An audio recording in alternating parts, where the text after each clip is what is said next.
Mas será que um cristão pode comemorar o Natal? Afinal, não se trata de uma festa pagã?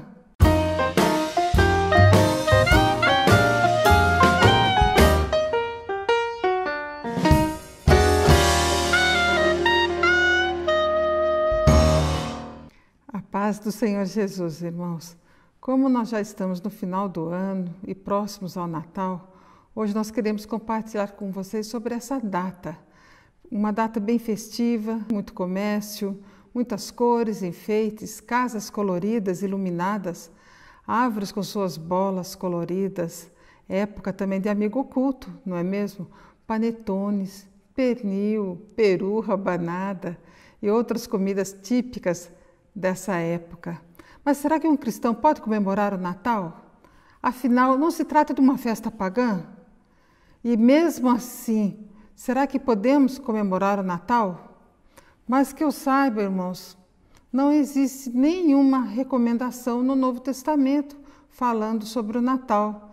E parece que nem os primeiros cristãos comemoravam o Natal. Mas será então que nós podemos comemorar, fazer uma confraternização no final do ano, nessa data? Realmente os primeiros cristãos, eles não comemoravam o Natal, mas ela só passou a ser incluída na agenda cristã a partir de Constantino, no IV século. Constantino, ele se converteu mais ou menos no ano 300, 312, 13, e aí ele se tornou, então, ele oficializou o cristianismo, né? Tornou-se então a religião oficial em todo o Império Romano. Aí então o Natal foi incluído e tornou-se parte dessa agenda cristã a partir do século IV. Mas como que chegou o Natal até Constantino? Bom, primeiramente temos que entender a origem dessa festa e temos que voltar um pouquinho o tempo, né? Lá em Gênesis tem o dilúvio e depois vem a Torre de Babel com Nimrod. E também precisamos recorrer a algumas coisinhas sobre mitologia babilônica, persa, também a grega e romana. Desde já quero deixar bem claro, irmãos, que não existe um consenso sobre essa história de Nimrod, como nós vamos contar para vocês, e a sua esposa Semíramis e o seu filho Tamos, né? Existem algumas diferenças nesses detalhes. Então, se você já escutou algo diferente, algum detalhe diferente, então você tem todo o direito de discordar ao afirmar que já ouviu algo semelhante a isso, de alguma maneira diferente, um outro detalhe diferente, né? E isso não tem problema nenhum, irmãos. Como nós dissemos, não há uma unanimidade nesse assunto. Então vamos recorrer lá em Gênesis 10, do verso 6 a 10. Estes são os filhos de Cão: Cuxi, Misraim, Fut, Canaã.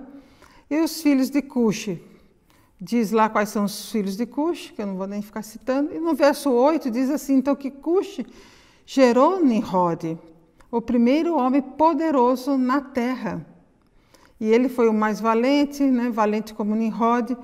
Irmãos, então havia Noé e seus 3 filhos, não é? Sem, Cão e Jafé.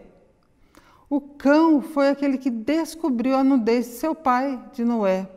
Mas Noé, ele amaldiçoou o filho de Cão, que é Canaã. E Canaã gerou Cuxi, e Cuxi gerou Nimrod. Ou seja, Nimrod é bisneto de Noé. Ele é da descendência de Noé. Nós temos até um vídeo aí também falando sobre a Torre de Babel, sobre Nimrod. Depois você pode assistir esse vídeo para complementar aqui a nossa ideia, né? Então, quem foi Nimrod? Ele, irmãos, era um homem muito perverso, né? O seu nome significa rebelião, vem de Marad, e rebelde. Então, ele foi tão perverso e tão rebelde que ele se casou com a própria mãe, a Semíramis. E ela então se tornou a rainha, já que ele era o rei. Ele edificou a Torre de Babel e toda aquela região, né? Ou seja, ele era o rei do mundo todo, porque o mundo era pequeno nessa época, né? Então ela era a rainha, pois era casada com o rei. E Semíramis então foi muito adorada, ela foi venerada na sua terra, no seu reino, em todo o mundo ali. E essa adoração, irmãos, essa veneração por essa rainha, ela foi chegando até nós, né? A Semíramis, ela foi chegando até nós com outra configuração. Ela então pode ser aquela que aparece na nota de R$1, na nota de R$5, ela pode ser a mulher da nota de R$10, aquela de R$50 também, R$100, né? Pode ser também aquela da Estátua da Liberdade, a mulher da Balança da Justiça, da Columba Pictures, e dentre outras, irmãos. Na Bíblia ela aparece como a rainha dos céus, é a deusa mãe, tem a configuração de ser a Estar ou Astarote, a mulher de Baal. As mulheres de Judá, irmãos, estavam queimando incenso a essa deusa. Está lá em Jeremias 44:17, 44:17, 18, 19. As mulheres de Judá estavam adorando a rainha, essa deusa, que poderia ser, né, até mesmo a Astarote, a mulher de Baal, mas ela era conhecida ali como a rainha dos céus. Essas mulheres estavam queimando incenso ali fazendo esse culto, essa adoração para essa rainha. E elas então falaram assim: olha, enquanto estávamos fazendo esse ritual, né, ninguém aqui passava fome nem necessidade, mas quando nós paramos com esse ritual, então começou essa falta de alimento. Mas o que acontece com Nimrod? Nimrod, como nós falamos, ele casou-se com a mãe, a Semíramis. Mas ele morreu precocemente. E a Semíramis estava grávida e nasceu então o menino Tamos. Mas ela também era muito perversa, né? Muito mentirosa. Inventou uma grande farsa, uma grande mentira. Ela passou a dizer então que o Nimrod não havia morrido, que o Nimrod agora ele estaria presente no filho, no Tamos. Então ela disse então que o Nimrod e Tamos, os dois eram um só, o pai e o filho eram um só. E Tamos então tornou-se um ente, uma divindade. Nimrod, irmãos, nasceu no dia 25 de dezembro. E tem alguns que dizem que foi Tamos que nasceu dia 25 de dezembro. Tanto o pai quanto o filho se tornaram uma grande divindade. Eram o deus Sol dos egípcios, babilônicos, gregos, persas, romanos e hoje das sociedades secretas, olha só. Tamos, o menino, né, já grande, já adulto, morreu durante uma caça, provavelmente por um animal selvagem, e seu corpo ficou caído sobre um tronco de uma árvore. E sua mãe dizia que nesse tronco nasceu um pinheiro, e todos os anos, no dia 25 de dezembro, era comum as pessoas levarem um pinheiro para dentro da casa e o enfeitarem com ouro e prata, como símbolo do renascimento de Tamos. As sacerdotisas, irmãos, choraram por 40 dias e 40 noites a morte de Tamos. E no final desse período agradeciam umas às outras, trocando presentes. Olha só, né? Aí está a origem da árvore de Natal. Todos os anos, no dia 25 de dezembro, era comemorado o Natal, o nascimento de Tamos, que era a reencarnação de Nimrod. Pois Semíramis, a deusa mãe, dizia que o pai e o filho eram um só. Aí ela é consagrada como a rainha-mãe, a mãe de Deus. Irmãos, ela queria continuar sendo rainha, ela não queria perder o seu reinado. Então, por isso que ela disse que o Nimrod não tinha morrido. Irmãos, quem não quer perder o reino, ele quer se tornar imortal, ele quer que a sua lembrança seja imortalizada, que foi o caso de Nimrod. A rainha-mãe, ela não queria que o Nimrod fosse esquecido. Então ela imortalizou a lembrança de Nimrod. Mas como que ela fez isso? Dizendo então que ele e o menino Tammuz eram um só. Entenderam? Ficou mais fácil agora, não ficou? E ela então é consagrada a rainha mãe, a mãe de Deus. E isso nos lembra até uma reza, né? Quem já foi católico, quem já foi da Igreja Romana, tem a oração da Ave Maria que diz assim: Ave Maria, cheia de graça, o Senhor é convosco, bendita sois vós entre as mulheres e bendito é o fruto do seu ventre, Jesus. Santa Maria, Mãe de Deus, rogai por nós pecadores, agora na hora da nossa morte. Amém. Santa Maria, Mãe de Deus. Irmãos, Deus não tem pai e nem mãe. Deus, irmãos, ele é um ser incriado. Ele é de eternidade a eternidade.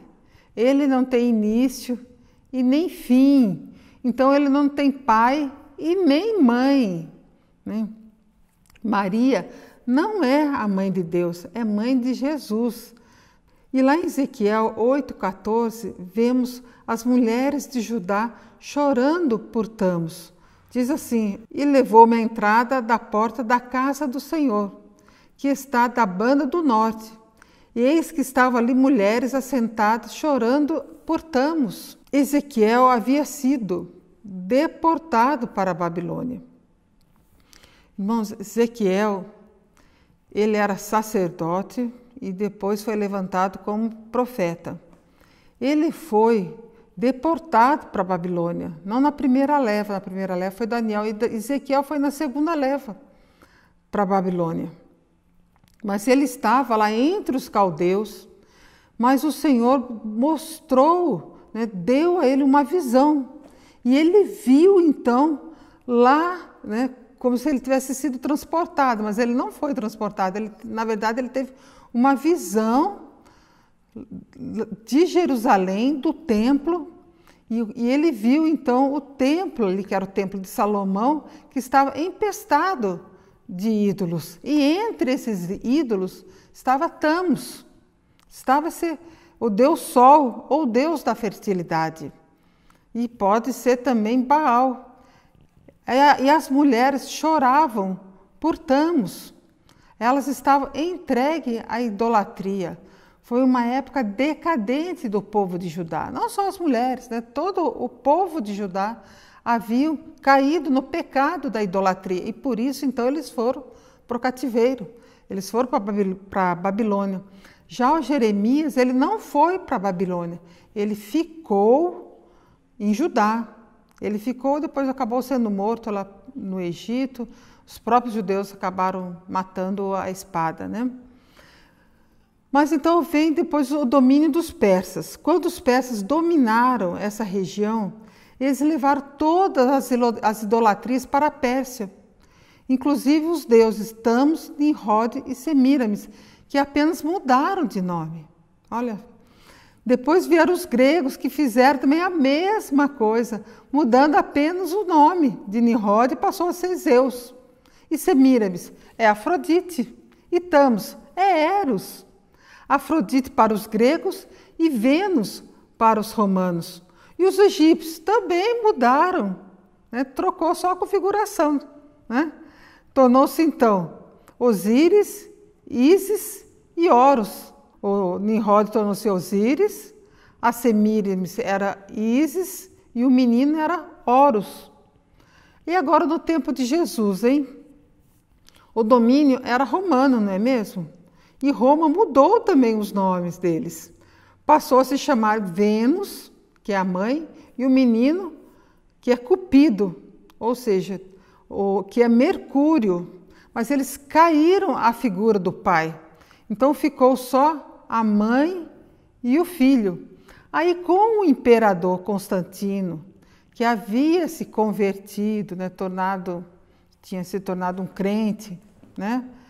A fim de agradar, então, os cristãos, ele oficializou o cristianismo e pegou os nomes mais fortes, que era Tammuz, né, o menino, e Semíramis, e passou, então, a se chamar Maria, a Nossa Senhora, a mãe de Deus, mãe de Nimrod e Tamos. Era a mãe e seu filho, o menino Jesus. Vejam bem o que aconteceu, né? Foram adaptando, né? Houve uma adaptação, então, desses nomes para cada civilização, né? Ali para os egípcios é um nome, para a Grécia é outro, para os romanos é outro, e para os cristãos passou a ser então, a Maria e o menino Jesus, a mãe de Deus. Irmãos, e quem quer saber mais sobre essa história, o pastor Solo escreveu, ele fez um estudo muito bem elaborado, está lá no site celeiros.com, você pode entrar lá que você vai ver o estudo todinho ali sobre a origem do Natal, de uma forma até mais ricamente explicada, com mais detalhes. Entre lá, tem muitos artigos ali também, muitos estudos, é muito bom, celeiros.com. Mas afinal, podemos ou não comemorar o Natal? O Natal está centrado, além do comércio, na figura do menino Jesus, não é mesmo? O Natal, muitos falam, é só comércio, né? Mas é também a comemoração do nascimento de Jesus. A figura central não é o sacrifício de Jesus, não é o projeto de salvação através do sacrifício de Jesus, o projeto de salvação ao homem através do sacrifício de Jesus. Mas a figura central é o menino Jesus, né? Essa é a figura, né? Mas muitas igrejas, irmãos, não explicam nada. Eu mesmo passei tantos anos ali na Maranata e nunca ninguém me explicou nada. Simplesmente não se comemorava o Natal. Eles diziam que não agrada a Deus e tal, e ignoravam o Natal. Não faziam um culto especial de Natal, do dia 24 para o dia 25, né? Diziam, é paganismo e pronto. Mas será que esse argumento do paganismo nos impede de celebrarmos o Natal? Será que isso nos impede de nós podermos nos reunirmos em família e festejarmos, né, ali um jantar melhor, né, com a nossa família no final do ano? Isso nos impede, irmãos, dizer que é tudo paganismo e pronto? Eles acham, irmãos, que desaprovando o Natal é uma maneira de controlar o paganismo dentro da Maranata. Então agora vamos ver alguns elementos de paganismo dentro da instituição Maranata. Irmãos, a Maranata está afogada no paganismo e muitos não percebem isso. Acham que a gente não comemora o Natal e pronto, estou livre do paganismo. Será mesmo? Irmãos, eles usam a figura da mulher para dizer que aquilo é a igreja. A mulher é a igreja. Quando alguém tem uma visão, uma revelação, viu uma mulher, eles já interpretam como a mulher sendo a igreja. E quando alguém tem alguma visão também, algum dom, né, sobre que essa mulher estava com um menino, com um bebê, esse menino é a obra, né? Então eles pegam a mulher e o bebê e o menino. Será que isso também não vem, nos remete ao paganismo ali de Semíramis e Tamos? Usar a figura da infabilidade papal para proteger os pastores, que eles nunca erram, que estão sempre certos. Irmãos, será que isso não é um paganismo? Dizer que eles têm essa imunidade, né? Que os pastores, eles nunca erram, né? Eles estão sempre corretos. Essa infalibilidade papal, não é mesmo? E usar de adivinhação na roupagem de dons espirituais, será que não é paganismo? Colocar essas adivinhações acima da Bíblia, será que isso não é um paganismo? Irmãos, já que estamos falando de Bíblia, será que essa prática da bibliomancia com roupagem, de consulta à palavra, irmãos, será que não é paganismo isso? Ficar abrindo ali a Bíblia aleatoriamente, achando que Deus vai falar a hora que você quer, no meio daqueles versículos ali, do jeito que você quer? Será que isso não é paganismo? E fazer o tal do clamor, hein, pelo sangue de Jesus, como se fosse uma expressão mágica, com repetição em todas as orações. Será que isso não é aquela reza dos católicos, não? Será que não é um paganismo? Ficar o tempo todo ali fazendo esse clamor aí, né? Pelo sangue de Jesus, né? O clamor, como dizem. Será que isso não é o paganismo, irmãos? E essa revelação além da letra? Será que isso não é uma maneira de criar dogmas, como fizeram os católicos? Não é um paganismo? Criar tantas doutrinas, como nós vemos na Maranata, doutrinas, as mais absurdas foram as mais recentes, né, como o quimerismo, quinta medida, quarta medida, temos até vídeo falando disso, né? Irmãos, é um absurdo tudo isso. Isso tudo nos remete ao paganismo. E você, às vezes, nem se apercebe disso. Isso é uma mistura, irmãos, não só do paganismo, mas uma mistura com o espiritismo, com o esoterismo, com o ocultismo. Aí vem dizer de amigo culto. Não, não pode fazer amigo culto, porque nós temos um amigo revelado, né? Irmãos, mais ocultismo que tem ali dentro, e você não poder trocar um presente com um colega de trabalho ou com alguém da sua família, um parente. Ai, irmãos, será que essa obsessão por revelação e mais revelações não é um ocultismo? Isso tudo, irmãos, é espiritismo, é esoterismo, é uma mistura de um pouco de cada coisa, né? Será que essa introdução de filosofia, ciência e fé, como nós já falamos, quimerismo, quinta medida, tudo isso também não nos remete a esses ocultismo, esoterismo, tudo isso? Será que todas essas práticas da Maranata não estão diretamente ligadas ao misticismo? Pense nisso, irmãos, pense nisso. Dizer que não se pode comer panetone, porque na Bíblia diz que as mulheres faziam bolos com frutas lá para as rainhas do céu. Não era nem bolo com fruta, elas faziam bolos para as rainhas do céu, né? Não só as mulheres faziam bolos para a rainha dos céus, mas os filhos iam lá buscar as lenhas, os maridos acendiam o fogo e as mulheres preparavam os bolos, faziam então em família um ritual para essa rainha dos céus. Então, não se pode comer panetone porque fazia bolos para a rainha dos céus. Irmãos, primeira coisa, que panetone não tem origem aí. A origem é lá da Itália, né? O pão do tone, né? A origem italiana, o panetone.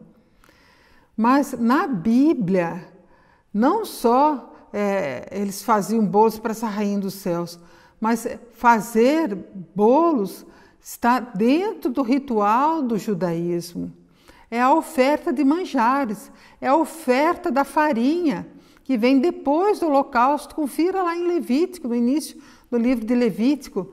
Eles faziam esses bolos, né, com a melhor farinha, era com a flor de farinha, e ofereciam ali depois do holocausto, né? Era a oferta de manjares. Então está ali também na Bíblia, né? Está lá em Levítico. Fazer bolos não era uma prática pagã. A lei mandava oferecer a oferta de cereais com a melhor farinha, que na verdade eram pães sem fermento. Eram oferecidos depois do holocausto, como nós já falamos. Está lá em Levítico 6,14. Usavam também o próprio maná para fazer bolos e depois comiam. Então não se pode comer panetone porque é paganismo? Está lá Jeremias 7,18, diz assim: os filhos apanham a lenha e os pais acendem o fogo e as mulheres amassam a farinha para fazerem bolos à deusa chamada Rainha dos Céus e oferecem libações a outros deuses para me provocar a ira. Né? Está lá em Jeremias. Irmãos, todas as coisas são santas. O Novo Testamento diz lá em 1 Timóteo 4,4 que você pode comer de tudo, que tudo é santificado pela oração. Nós só não podemos comer sangue, mas em caso de necessidade de saúde, nós podemos receber sangue, não é mesmo? E 1 Timóteo 4,4 diz assim, ó, pois tudo que Deus criou é bom, e nada deve ser rejeitado, se for recebido com ação de graças, pois é santificado pela palavra de Deus e pela oração. Todas as coisas são santificadas pela palavra de Deus e pela oração. Você pode comer o que você quiser, tanto que você ore e peça para o Senhor estar santificando aquilo, como já é costume de muitos irmãos, que nós já fazemos isso, né? Então, irmãos, aproveite o final do ano, reúna-se em família, né? Vá fazer uma confraternização com seus familiares, né? Pode ali, irmãos, né? Agradecer a Deus, aproveite sim final de ano para agradecer a Deus e dizer que você não pode se reunir, dizendo que isso é paganismo. Na verdade, eles não querem que você dê valor à sua família, que você se lembre da sua família e dê mais valor ainda, porque a ideia é que seja a obra, né, a igreja seja a prioridade. E esse valor está invertido. Em primeiro lugar vem o Senhor na nossa vida e depois a nossa família. E lá, bem depois, é a instituição, porque a igreja somos nós.